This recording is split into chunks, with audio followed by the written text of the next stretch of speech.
This guy brought this Fender Strat to the gig and it was black with a maple neck. He said, look, I got this when I was in Florida. I don't use it a lot. Why don't you have a go on it?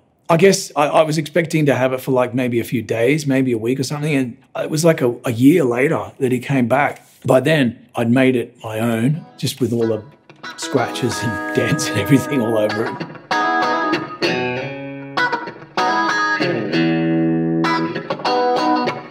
I just noticed that everything just sounded better straight away with a heavier gauge. So when I got to Charlie's guitar shop in Texas, he was like, if you're using these strings, I've seen your guitar, you need some of this. And he just gives me this big thing of fret wire.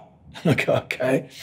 So when I got back to Australia, I got my best friend George to refret 2 of my Strats with a big, big wire. And it was like, oh, okay, now I get it. Now I can get underneath. It just felt so much better and sounds better.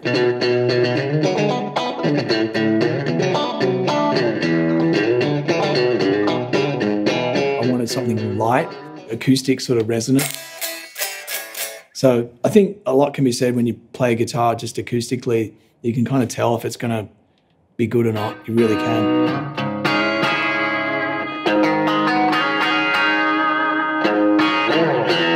This badge will come with the guitar. Someone gave me a badge off a car, which I stuck on. 30 years later, I have my own logo. I was much more into the idea of using my own.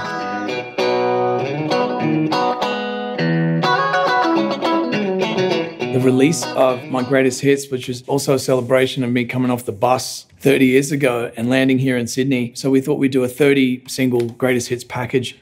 When we started talking about this signature guitar, timing-wise, we couldn't have planned it any better. It was like, wow. This guitar rings many bells, sonically and aesthetically. When I see it in the rack at the gigs, I just feel it's like a nice old friend who's come back into the fold. You know, she's back. There she is. That's not going to go away in a hurry because it's my original kind of spark, and I guess my love affair started to a large degree with this thing. So, yeah, it's pretty cool to have it back.